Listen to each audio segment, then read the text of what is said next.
2020 is definitely the year for payroll transformation. So some senior leaders won't even be thinking about it. It's typically one of those processes, as long as it's working, no one's really going to be looking at changing anything.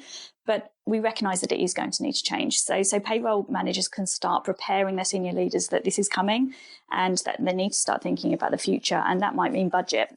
So business cases are also going to be important for that. But I think essentially it's just getting that mindset of, okay, let's get some quick wins going. Welcome to the Payroll Podcast with your host, Nick Day. Find out what it takes to truly discover what it takes to elevate your career within payroll as we meet with the industry leaders who are shaping the industry for tomorrow. Hello and welcome to the Payroll Podcast. My name is Nick Day and I wish I was bringing this podcast to you in slightly better circumstances. We are, of course, all confined to working from home as we experience this COVID-19 crisis. We're in unprecedented times, and I must say that we recorded this episode with Helen Armstrong from Silver Cloud HR prior to the COVID-19 crisis. However, I didn't want that to delay me bringing it to you, because I think while we all work from home in our different offices, within our bedrooms, kitchens, sheds, and other locations as well, it's actually a really good opportunity to perhaps take our minds off what is an incredibly pressured time at the moment and just have a listen to the world of, or the future world of work as Helen Armstrong sees it. We talk about the digitisation of payroll, we talk about automation, and actually many of these subjects have probably never been more relevant than they are right now, when I know that many of you, in fact most of you, would have had to have adjusted to a working from home scenario in record time. The agility that the payroll profession has shown over these last few days and weeks has been absolutely phenomenal. Many of you have had to get to grips with moving entire departments so they can work from home, setting people up on MS Teams, using technologies like Zoom and Cloud Call and other bits as well. It's been absolutely phenomenal watching the speed and the efficiency that the payroll departments all over the UK and the globe have been able to adjust at record time to make sure that the employees within those businesses that you support get paid accurately and on time. And that doesn't even include the rapid changes in legislation we've seen to things in the UK such as SSP, furloughed workers, delays to IR35, and all whilst we have year end just around the corner. So for me, I want to give you all a huge round of applause, a huge pat on your backs for continuing to put the work in under really pressured circumstances. I wish you all every success in getting those payrolls run accurately and on time. I hope you're all healthy and well. Please do try and stay safe.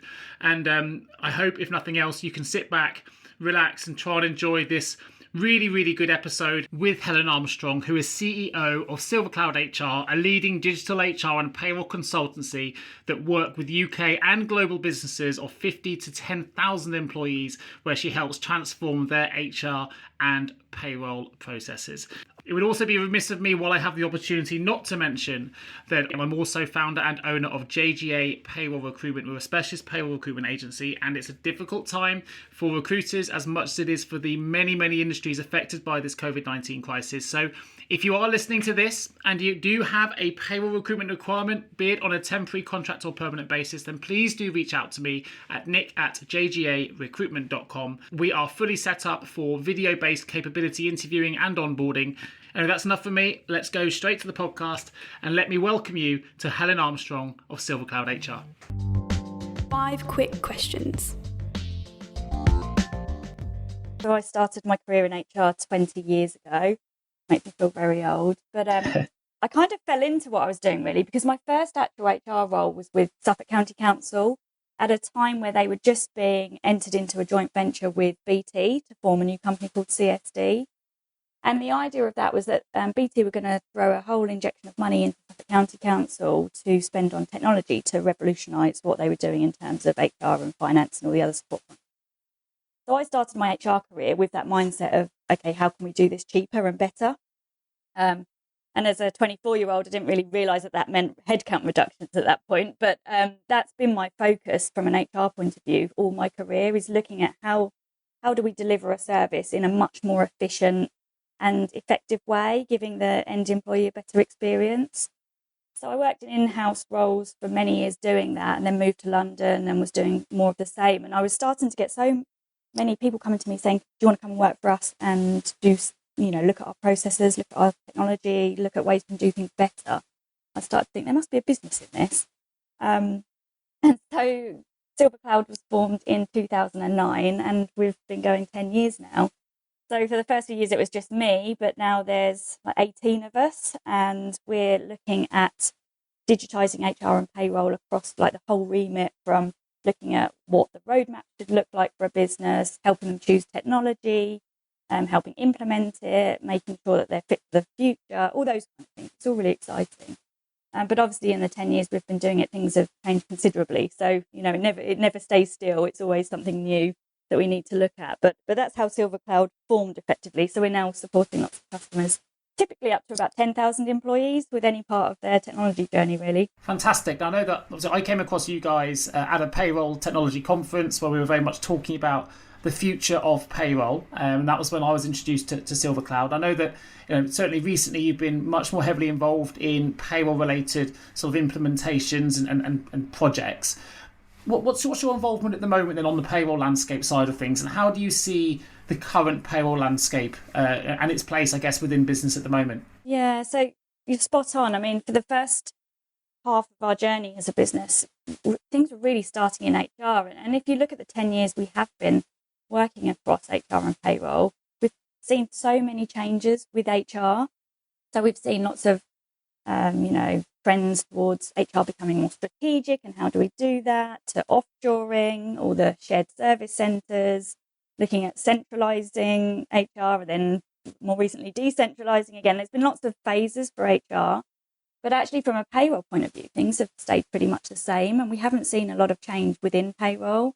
It's very, static, and it's still very much seen to be a back office process that might be outsourced to a bureau, but it's still very manual, and it still hasn't got the visibility within the business of being that value-added service that it really should be. So I think HR payroll's always taken a bit of a back step, and if you compare that with the world today, we need to look at that. We need to look at how employees are managing their money. So you don't look at your bank balance anymore and have to wait for your monthly statement to come through. People are expecting to see their bank statement in real time when they go onto their phone. And they're doing everything in real time. So they're shopping online, they're watching TV on demand. Everything's, as and when they need it. But payroll really hasn't kept up with that. I don't know if you've seen some of the mobile banks that are out there, like Monzo. They're helping people manage their money through, obviously, first and foremost, it's on people's phones, but they're doing some really cool stuff, like allowing people to build pots of money so that they can separate their money out into pots for bills, pots for holidays, and just helping with that management of it. And they're also paying people early, so they recognise that the whole bank back transfer process is quite old-fashioned. So they know from their system the minute a money transaction hits their system that the money's coming, so they can pay people early because they know that it's going to be hitting the bank at any point. So some companies out there doing some really cool stuff, but payroll technology just hasn't kept up with that. So it's still very much either a monthly or a bi-weekly process where people don't actually get to see the output of that until it's finished, rather than before. We're certainly seeing some changes, admittedly, probably over the last 12 to 24 months in particular, things have really, really ramped up. But on the Payroll Podcast of the last 12 months, we have started to have conversations about blockchain in payroll and that, the benefits of that technology, which has already been utilised on the HR side of things.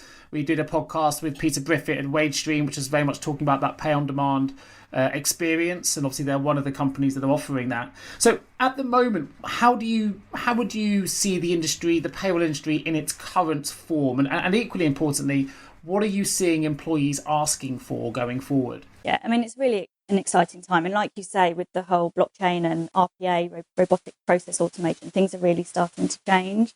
So there's been a real change in terms of where we get engaged with companies. 2 years ago, it was very much we need to fix HR and HR data, and we need a source of truth. Even just the last 12 months, there's a lot more people starting their journeys by saying we need to look at payroll and something needs to change. And all these notions of pay on demand and real-time pay are all starting to feed through. So that's really exciting. I don't think CIOs and CFOs necessarily understand what that means at the moment, but it's definitely coming. But employees are starting to understand what that means for them. And we started looking at robotic process automation about 18 months ago. and you talk to like a generic RPA expert about HR and payroll, and the first thing they say is that payroll is the ideal candidate for RPA. So 12, 18 months ago, we were talking about how RPA could sit on existing systems and automate all that manual entry and run your payroll for you. But actually now we're seeing software on the market that has it built in. So you are able to run your payroll in real time. The minute you open your payslip, you can see it. It's been run. You know what you're going to get paid at the end of the month. And that's really exciting. And what that means is you can then choose when you get paid as well. So things are really going to start ramping up in the next 12 months. And for us internally, we've just gone live with our own RPA-led payroll system. So we now have payroll in real time and can do pay on demand, because we very much have to practice what we preach. So we're actually seeing how it works, and it's a real game changer. It's really quite exciting. And I think it's going to get some traction. Imagine it must be quite exciting being, in a business like yours is, which is, very much an agnostic, independent advice service on the selection and implementation of HR and payroll systems. So presumably, on that basis, you're kind of at the forefront of seeing what businesses and which different providers are offering different types of solutions. What are the most, I guess, forward-thinking type solutions you're seeing at the moment? And what are the biggest changes in terms of what used to be provided even only 12 months ago to what you're seeing now? Is it mainly around that RPA piece, or are there other elements that perhaps the industry should start to get excited about, or at least start considering about going forward? There's a lot about the RPA and pay on demand, obviously. I think we're getting much better at integration as well. So 18 months ago, we were being asked for integrated HR and payroll systems, so everything was within one system. There's not many of those on the market that are really good at doing that. So we're seeing lots more systems on the market that are best of breed, and they're just being built as a really good payroll system, but they have some really amazing integration capabilities, so they can integrate data in and out. And because of that, they also have some really good reports. So, there's not many good payroll systems on the market that are great for checking national minimum wage, for example. We work with a lot of companies that are doing lots of spreadsheet work, kind of check where they are with that. We're seeing some good capability that can run things in real time and actually identify if you've got a problem before you start paying people. So all those kind of initiatives are going to really be a good value add for payroll people, as well as the real time pay and the automation. We want to get payroll people away from the manual entry and the spreadsheets. They should have tools that help them do their job. Yeah, and it's coming. It is coming. Well, we're seeing the changes from a recruitment perspective. Obviously, we specialise in payroll recruitment, so we're seeing that in terms of the types of roles we're now recruiting for as well, which have changed significantly even the last sort of 12 to 24 months. We're doing a lot more payroll analysts, even machine learning type, developers and architect related payroll positions, which are completely new to what we've done before. So we're definitely seeing shifts on that side from a recruitment perspective. So people do need to prepare for it. I think it's definitely changing. I think what's quite interesting, what you just mentioned there, and hopefully this is a real positive point for the payroll professionals listening to this, is, you mentioned at the start, Helen, when you talked about, your background in HR and where you've seen payroll since you started SilverCloud as potentially being a bit more of a back office function, and certainly the less important function when compared to HR typically within business. Hopefully now, if we are coming away from the combined HR payroll system and people are looking at best in breed type software, that's a recognition that I would see it as a recognition that payroll departments now and payroll functions are given a little bit more, I guess. As you mentioned, CFOs and CIOs are starting to realise actually that payroll is a really important function, and actually if we can streamline it and improve it, then that's really going to have a direct effect on our bottom lines, and hopefully that means that it's going to raise the profile of the industry as a whole. If it's not always seen as a back office function, has its own systems and its own departments, and it starts to have real impact on bottom lines as a result of its automation software, I would say that's a really positive thing for the payroll industry. But there are a lot of people scared of RPA. So what would you say about the future of the industry in terms of what people should, how people should be perceiving the industry? Yes, exactly. So I remember being in a conference at the back end of last year, and it was a payroll software, and they were announcing their roadmap, and they mentioned real-time pay was coming in possibly 2 years. That's a long way away, and I could sense the scaredness from the payroll people, and there's lots of sharp intakes of breath. And the guy next to me said, "I am never." It's just not knowing what that means. I think there's a lot of nervousness around losing control, and the RPA and automation means you're going to lose control over what that payroll's doing for you. But I think once they see it in action and there's some more case studies out there and you can talk to more colleagues that have done it and been through it, there won't be that nervousness. And then absolutely, it's going to really raise the profile. I mean, I know for myself as a business owner, I didn't ever even think about this before, but I'm saying to my finance manager, what's payroll going to cost me this month? And she can't actually tell me until she's run it. Whereas with real-time pay, I can now get that information a month earlier because I can see what it's going to do. I mean, obviously, you've got lots of shift workers and things slightly different. But for us, I've now got that data a month earlier and I can manage it throughout the month. So if things are going to be slightly more than I was expecting, I can adjust either way.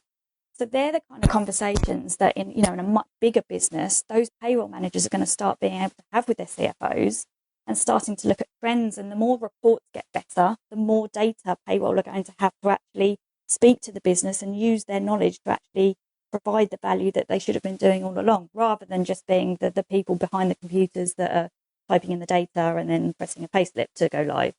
That's absolutely not what we should be doing. So it's really going to change everything, I think. And other industries have been through the same. It's just data. I mean, everyone's after data and everyone's, selling services on the back of it. But I guess, as you mentioned at the start, that the proof is in action, right? And you've actually launched your, as part of your service offering Silver Cloud now, you have a payroll service as well. So I guess that shows that, you're committed to the payroll industry because you see it as a growing market, and certainly from a technological perspective, we're seeing a number of new solutions and SaaS companies and everything else sort of come to the market. So obviously other people are seeing the same opportunities, which I think is a real exciting time to be in payroll at the moment. We've never seen so much change, and it's all seems to be quite progressive change, which I think is great.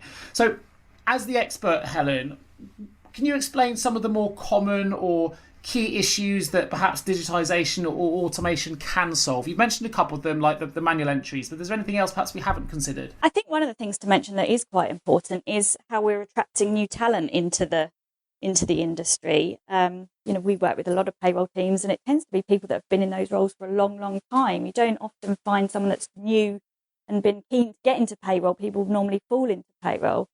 So what I'm hoping is a lot of this automation and this change in the way payroll's run will make it a bit more exciting. It will make it a bit more techy, and it will attract a different kind of person into the industry, because it's, as you know, it's really hard to find payroll people. There's not many of them out there.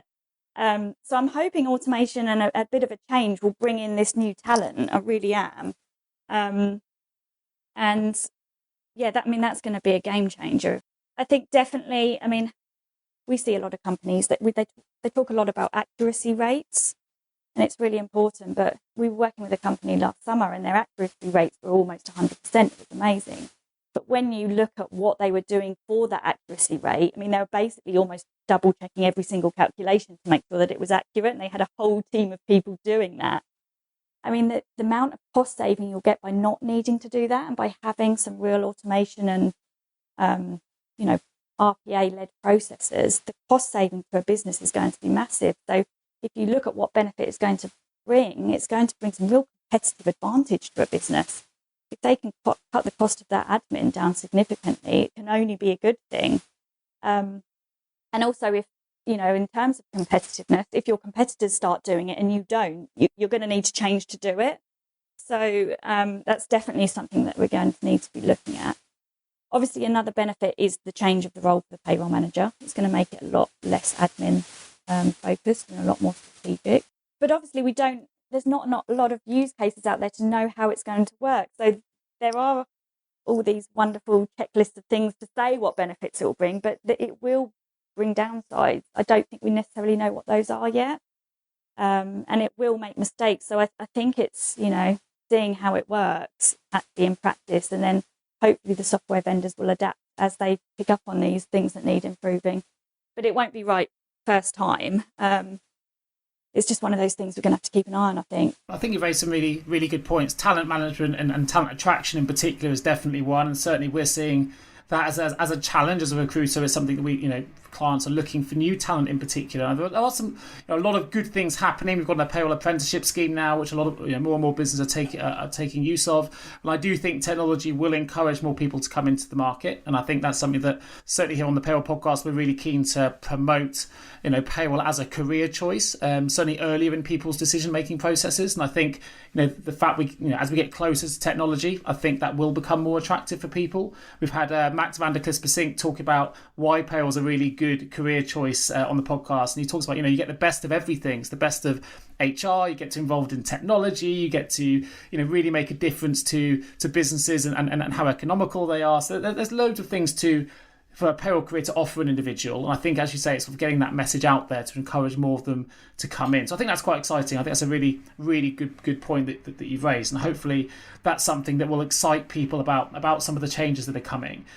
If I was a payroll manager listening to this right now, though, and I think, okay, perhaps my processes are a little bit manual and perhaps I haven't embraced technology like I should have done. And suddenly, before I've known it, I'm behind here because all of my competitors are starting to do this. Where do I start? What's the next step I should be taking now to say, okay, I recognise I can make some changes. I recognise I can improve process and potentially save costs. What do I do now? Yeah, so payroll managers, they need to start looking at their processes now and seeing what they can change. I think one of the best ways to do that is to start treating it like a project and pulling a bit of a project plan together to do that. As we know, there's never any time alongside the day job to do things. But if you can actually plan some time to start looking at processes, that's one way that you're going to be preparing yourself for this new way of working. And if you can bring in people from other teams that have been through similar journeys, then that's always useful. I think the other thing payroll managers need to do is start raising awareness with their senior leaders of how payroll is going to change. 2020 is definitely the year for payroll transformation. So some senior leaders won't even be thinking about it. It's typically one of those processes, as long as it's working, no one's really going to be looking at changing anything.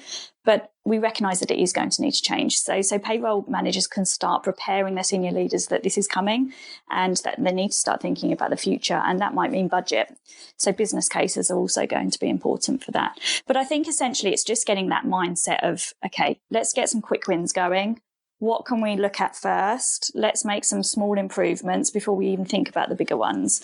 But if you just keep chipping away, then eventually it will turn into something big and you'll be ready for that bigger transformation when it comes. Sure. That's really, really good advice. I think also, I get a lot of feedback here that tells me, from payroll managers that tell me they're concerned about automation and they're worried about their jobs. Obviously, working in recruitment, we see it. We're analysing the job space all the time. But interestingly, there was an article by The Guardian quite recently that suggested that a study of census results in England and Wales since 1871 found that in every kind of technological revolution, if you like, technology has created more jobs than it's destroyed. And the reason for that is ultimately because technology allows businesses to be more profitable, to have more spending power, to grow rapidly. And when you grow, you need more staff, you need more people to power that technology, to service that technology, and it allows businesses to expand as well. So although people are concerned that automation may steal my job, which is kind of the headline news out there if you're working in payroll, the reality seems to be quite different. And certainly if we're looking at other businesses that have automated, and there's a big study by Deloitte on bar staff, for example, I know it's a very different profession, but when they brought in a lot of the technological advancements in bar work, everyone was worried, but actually it's resulted in significantly more jobs due to restaurants and pubs and everything else being able to expand further and grow quickly. So for those that are worried, I think there is going to be a change in job role and the responsibilities of the payroll professional will definitely change with it. But there's still always going to need that manual expertise to manage the automation and to, as you mentioned there's always going to be things where if it's discretionary, it needs to manualise anyway. There's always going to be aspects that require that manual expertise. But obviously people, it's worth people getting up to speed and getting ahead of the curve in technology and RPA now so that they're better prepared for the transitions later, particularly as you say, 2020 does become the year of transformation. What kind of roles do you think we're going to start seeing in the future from a payroll perspective? We've watched it happen in HR, and actually I think payroll are going to be a lot more prepared for this change than HR certainly were. If we go into any HR system project and we start talking about data migration, the only person that typically will sit in that team that understands spreadsheets and how to do data will be the payroll person, because they deal with it on a day-to-day basis. HR haven't been used to that. So Excel skills and all those, understanding formulas and those kind of things, it tends to always sit with the payroll person. So I think they're one step ahead than probably they realise, and they certainly are further ahead than what HR were. So it's not going to take away jobs. I mean, if we look at what's happened in HR, we've got whole teams of HR systems people now. And that's the first thing we say when we go in and we implement a new HR system. My first question is, okay, who's going to manage this when it's in? You can't spend £500,000 on a new HR system if no one's going to manage it, and you'll need teams of people. So what it's done is it's just changed the roles in HR to be more data focused and more workflow based and just process orientated rather than replace people. It certainly doesn't reduce headcount. But luckily, payroll are already one step ahead with that because they're already of that mindset. So it is just getting used to new technology and different ways of doing things rather than changing their job at all. And of course, like you say, the actual knowledge and the experience that they've got is never going to go away. You always need someone to answer the really complicated questions. So they'll be able to do that, which is what they're good at, rather than data entry. We can get rid of that bit. There we go. Reassuring words from Helen Armstrong for those that are concerned. So last question before we find out a little bit more about you. And that is, being at the forefront of technology at the moment as you are at Silver Cloud, Helen, in your view, do you think current providers are doing enough to meet the needs of payroll professionals and payroll departments, both now and do you think, and how do you see it changing in the future? Yeah, it's a tricky one. I think there's a lot of new technology coming onto the market, which is really exciting. I think the challenge that the older providers are going to have is changing their current software to fit with these new demands. We saw it in HR when everything went cloud-based in HR. You had a lot of on-premise system providers trying to adapt their own software to work in the cloud, and it doesn't always work that way, and you can spot them straight away, whereas a system that's been produced to work in a certain way is going to be much better.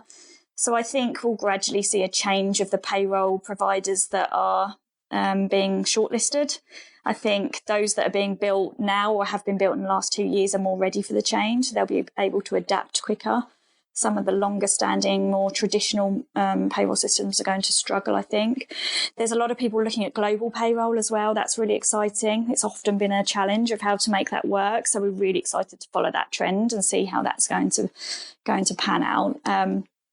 But I think it's just work in progress. We need to see who's able to modernise as quick as we need to in terms of software vendors.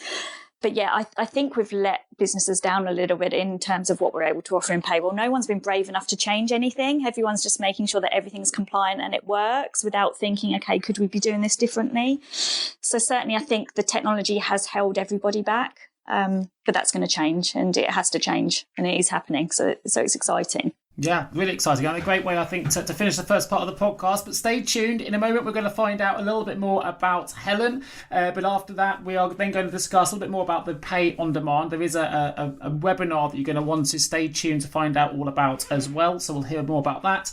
And we're going to continue to talk more about digitisation and automation as well. This is just a quick advert to let you know that if you haven't heard the latest payroll song that's doing the rounds and was played recently at the CIPP conference, then you don't want to miss it. It's called My Payroll Career. It's available now on iTunes and Amazon Play, YouTube and other sources as well. If you love payroll like we do, then go check it out. Payroll is changing and the landscape is looking bright. We look to new technologies to show us the light. Chatbots, AI and robotic process automations, introducing blockchain and other innovations. The fact remains that payroll is essential and critical. Should have governance at a level that is ministerial. Titles changing to become more payroll analytical. Brexit will bring changes too, but hey, let's not get political. You see, I love payroll and payroll loves me. I don't mind liaising. That was My Payroll Career, available now on iTunes, Amazon Play, YouTube and more. So check it out. Right, back to the podcast. Time to find out more about you.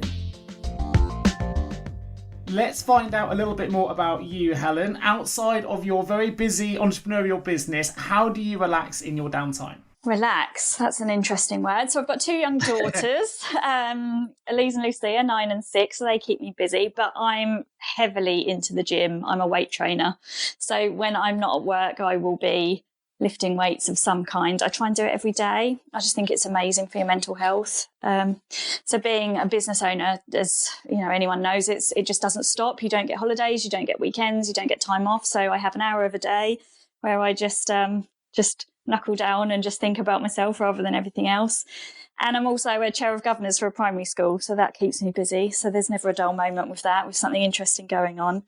And I really enjoy doing that. I love being in school. I love seeing the children. It just, the HR and payroll world is amazing, but actually when you see children learning in a classroom, it's something quite special. So that tends to be how I spend my time. Yeah, I love it. Oh, wow, fantastic. There's a lot of similarities, and maybe it's not a lot of people or similar sized businesses, but I'm pretty much exactly the same. Spent an hour on the turbo before the podcast today. That was my hour that I get every day before the kids go to school. Take the kids to school, which I've got 2 as well, so similar. I'm totally a massive advocate for fitness and well-being. I think if anyone's has a New Year's resolution where they said they need to do more exercise and they're not feeling great about what they're doing, whether you work in payroll, whether you're listening to this in whatever you do, give yourself an opportunity to start exercising. You'll be amazed at how the good it can do for you. So stick to those resolutions, and it's so good for wellness and well-being. So really glad you brought that up, because I think it's really, really important at the moment, and more people need to do it, so that's a good thing. So for you, Helen, who are the 2 people who have been the most influential to you in your career? Oh, that's a good question. I had a manager called Megan O'Keefe, years and years ago in the council, and I was new in my career early then, and this big job came up. It was a few levels above what I was doing, and anyone that works in public sector, it's all very levels based. And I remember her just coming up to me and saying, "Why don't you apply for that?" I said, "I couldn't do that. That's way too complicated." She went, "Absolutely, you can do that."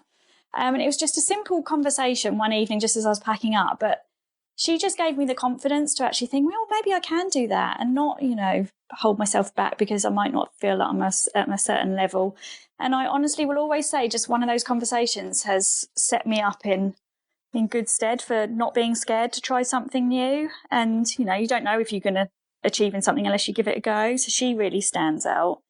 I had my first director when I moved to London was a guy called Julian Bishop, who now lives in the States, but he was an interesting character, and we got on very, very well. But the one thing he said to me was about networking, and he said, whatever you do, whatever job you have, network. And he took me out of his office and he said, all these people here, they've all got jobs and you don't know what they are. And I was an HR manager at the time. And he said, go and find out, use your lunch times to find out what all these people do. And that has really set me up. It's made me successful in business because I've done so much networking and I'm so intrigued to see what different jobs are out there. And I've learned so much that it's just inbuilt in me now. And I think my network has really held me in good stead for business, but also just generally in life. And without that encouragement to go and do that, and for your director to say it's okay to go and have lunch with someone, use your time wisely to do that.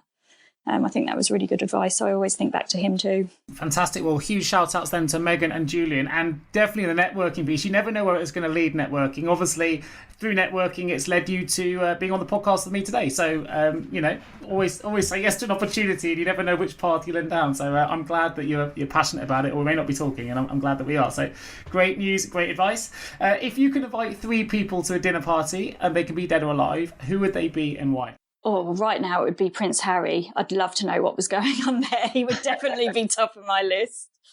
2 other people. That's really interesting. Oh, Nick, you're going to have to give me time to think about that. I don't know. Put you on the spot, haven't I? That's what I've done. Yeah, you have put me on the spot. I'll tell you what, while you have a think about the other 2, let me ask you a different question. You can have that in the back of your mind. If you didn't work in payroll and HR, what would you be doing? I would be a teacher. So like I said, I'm a chair of governors, and it's such a tough job, and what they do can be so rewarding. And it's so varied. I would love to be a teacher. Often people say to me, if you sold your business, what would you do? And I said, well, I'd just be my chair of governors role full time because I love it so much. But actually, I think I probably would like to be a teacher. So we have Harry, Prince Harry, waiting for 2 guests to arrive. Oh no, I shouldn't be put on the spot. Prince Harry. Ed Sheeran would be one, mainly because my children really love his songs and they really want to meet him. But he's a local lad for us, so I live on the outskirts of Suffolk, and he's a Suffolk boy, so it'd be really interesting to meet Ed Sheeran. And I think definitely Boris Johnson. It's a bit political, I know, but he's such an interesting character to me. You can go from loving him to hating him in the same hour. So I think he'd be a really interesting contender to have at a dinner party, particularly with Brexit on the horizon. Fantastic. Excellent. It's going to be an interesting, as you say, political but musical party. Fantastic. Well, listen, we're going to jump into a quick advert break. And when we come back, we're going to find out more about digitisation, automation, and, of course, a particular webinar that I would like to promote all about pay on demand. So stay tuned. Have you ever asked yourself, how can I recruit payroll staff effectively? Please don't give up on your recruitment project just yet. Here at JGA Payroll Recruitment, we appreciate the difficulties associated with attracting, recruiting and retaining top payroll talent. We also understand just how costly a poor payroll hire can be. JGA Recruitment are a niche payroll recruitment agency who will partner with you to resource payroll candidates who will improve both the accuracy and efficiency of your payroll department. Contact us today on 01727 800 377 or visit jgarecruitment.com to find out more. 5 technical questions. Okay, so Helen, I would like to know a little bit more about digitisation and automation. Both, as we know and as we've discussed already, they're hot topics right now, and clearly they're going to play huge roles in the future of payroll. So as the host of the Payroll Podcast, I do think it's important that businesses stay ahead of the technological curve. So with this in mind, what do you think is the next main, I guess, technological advancement, and how do you see the future of payroll in just the short period? So this time next year, we're recording the podcast again. What do you think we're going to be seeing? I think real-time pay is going to be the thing that we do in the next 12 to 18 months. So this is just basically where you no longer have to press a button to run a payroll. It's running in the background.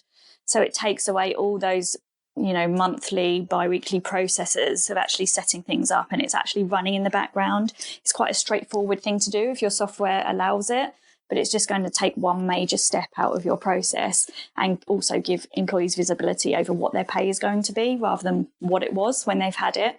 So I think certainly talking to payroll vendors, this is something that's on all of their roadmaps and something that they're desperately keen to get out as quickly as possible. It's happening a lot in the States, so it's coming here. So I think that's going to be the top of the list of what's going to change for us in terms of payroll software. Fantastic. And at the moment, well, as I mentioned in the introduction as well, earlier on in the podcast, the Silver Cloud company partner with a number of different businesses, and your main objective is to help companies to make the right choices for payroll and also HR and the wider business and its employees as well. So I wonder if you could just tell us a bit more about the payroll services you're currently providing. If I was listening to this podcast and I hadn't come across Silver Cloud, but I was interested in either looking at RPA or changing my software or whatever it might be, I know that what you offer is an agnostic service, but I wondered if you could just tell the listeners a little bit more about it. Yeah, absolutely. Thank you. So yeah, completely agnostic. What our job is to come into any company, understand the way that they're currently working, and ask questions to understand where they're going, and then provide our knowledge of the world out there and technology to suggest how they can do things better. So it's very rarely, we need to make headcount reductions. It's more we're going to start doing a number of acquisitions, or we're going to add more countries, or we're going to change the way that we're paying people. Can you help us achieve that? So we will come in and we'll use our knowledge to make recommendations, but also use our experience of what we've been doing over the last 10 years of what works and what doesn't. It's very easy to have like a payroll software vendor come in and say, this technology is amazing and it's going to change your world. What we'll add to that is, it might, but actually for you as a business, it's not necessarily going to change in the way that you want it to, or we've seen this done elsewhere and it doesn't quite work, or these are the things that you're going to need to think about. So it's very much a partner to support them through their journey of whatever change it is that they want to make. And it's not always bringing technology in. Sometimes they want to outsource to a bureau. So we'll help provide some details around who might be the best fit for them. So it's kind of any part of the process. It might just simply be looking at their processes and saying, actually, you could do these few things here and that would make things a bit more efficient. So it's very, very varied. There's so much opportunity there. And I think something that I came across in particularly my conversation with Toby, who obviously is someone that works for SilverCloud, who I met at the Future of Payroll conference some time ago. What I thought was really interesting is the level of consultancy is completely bespoke as well. So if I was a business listening to this, maybe I've already gone to tender, maybe I've narrowed down my suppliers to 4 or 5, but actually, when you get to that stage, you often can be hoodwinked. That's probably not the word I want to use, but you are at the mercy, if you like, of the sales teams telling you what will be delivered. And sometimes they may give you testimonials of suppliers that are using their software, but again, there may be some bias with the suppliers that are used, because obviously they're recommended by the sales teams. But actually, this is where it can be a really useful service as well. If you needed someone to come in and actually say, well, you've got some experience with all of these different providers, and you will actually provide that non-biased approach. And it could be a really cost-effective way, I would see it, as a payroll manager, if you like, looking at different changes, to just have another layer of security to say, okay, I'm sort of leaning towards this solution for these reasons, but I'm worried that maybe I'm not seeing the whole story, or maybe I've missed a system somewhere. And that's another service that you provide as well, if I understand correctly. Is that right? Yes, absolutely right. So the benefit of us is that not only are we helping people choose software, we're actually implementing it for other customers as well. So when we're in those demos and we're having those conversations with the salespeople, we're listening to what they're saying, but we're also using the knowledge of us implementing it ourselves to know if it's accurate or not. So we all know what salespeople are like, and you do have to take everything they say with a pinch of salt. So we will help through that journey. We will really question things. Sometimes we're just a sense check. So sometimes a customer doesn't necessarily need us. They've done the process themselves, but they just want a final say and just say, am I doing the right thing? Because we're a small consultancy, we can do an hour of consultancy. That's no problem at all, just to sense check things. But another element that's quite important is looking at contracts and benchmarking what you're going to be paying. Obviously, we see a lot of different proposals from vendors, so we can generally look to see if it looks about the right price, or if there's anything that you can do, or where other customers have managed to negotiate. So sometimes it will pay for itself to use us to actually do that process. But yes, we're very flexible, and we can manage the whole end-to-end process, or just be that sense check. That's absolutely fine. What's important to us is that our customers come away and they feel that the right decision's been made, because all of our work tends to come from word of mouth. So if we're not doing that, then we'll be out of business. So it's important to us. Sure. And actually, they can get you involved in those sales pitches as well, can't you? So you can actually sit at the table with the payroll managers and listen to the sales deliveries and be part of that advisory panel from the client side, which I thought was a really interesting service to provide. Yes, absolutely. I mean, anyone that's been through a process recently, dealing with the salespeople is one of the most interesting parts of it. So if nothing else, if we just take away that pain and we're the contact for the salespeople, it saves a lot of time. Payroll managers don't have a lot of downtime. So to spend hours and hours in demos and on the phone with salespeople, it's very rare that they have the time to do that. So yeah, we can take away a lot of that process and really just use the people internally to make the decisions, rather than have to sit through the work that has to be done to get to that point. Fantastic. Now, we'll, of course, put your contact details in the episode notes. So for those that do want to get in touch with Helen or with SilverCloud HR to find out more, take a look at the episode notes. There'll be some direct links there. Now, to jump back into the pay on demand subject, it's a really popular talking point at the moment. Obviously, we've talked about it a little bit already during the course of this podcast. And I mentioned earlier that last year, I actually hosted a Payroll Podcast episode with Peter Briffett, who's the CEO at WageStream, who was the first person that really brought this concept to market, certainly on the Payroll Podcast anyway. And there's obviously a lot of other solutions now that are starting to follow that trend. What's your personal view on pay on demand? As I believe that, I know that you've got a webinar coming up as well, which you're hosting on the subject. So I'll be really keen to know, A, what your view is on the subject as a whole, and 2, what this webinar is going to be talking about. Yes, it's something I've been thinking about for years, actually. It's always been amazing to me that you work but you can't get your money for all the work that you've done until almost a month later. And I'd had this idea years and years ago, and if I was a software developer, I'd have acted upon it then, but sadly I'm not.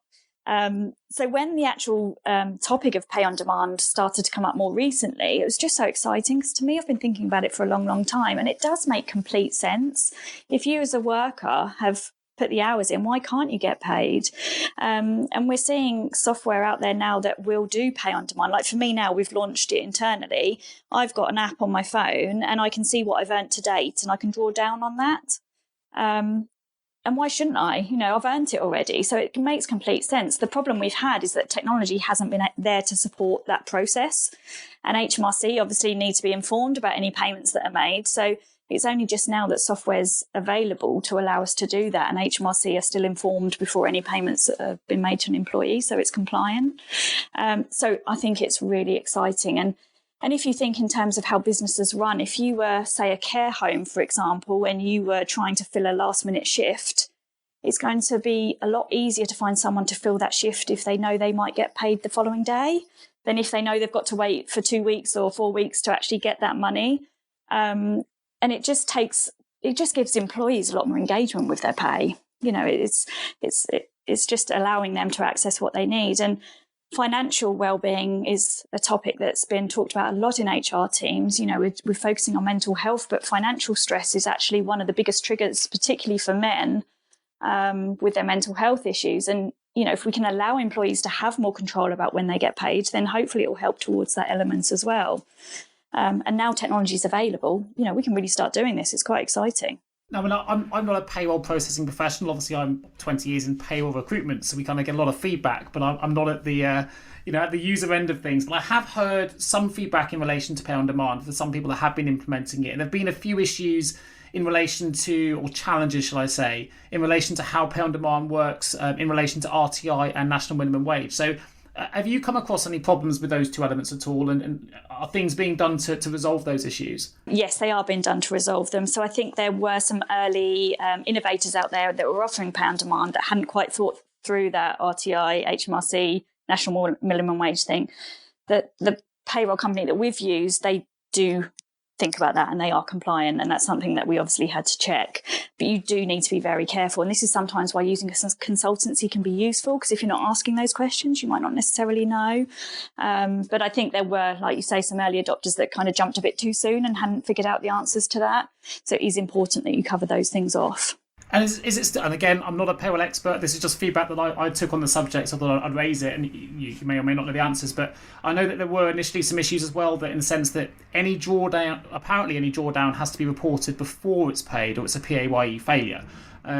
I don't know if again, software's starting to adjust for that. I know there were some issues with universal tax credits as well. So are all those kind of early issues, if you like, that perhaps weren't being considered because of the legislation in payroll and because of the complexity of its compliance is complicated?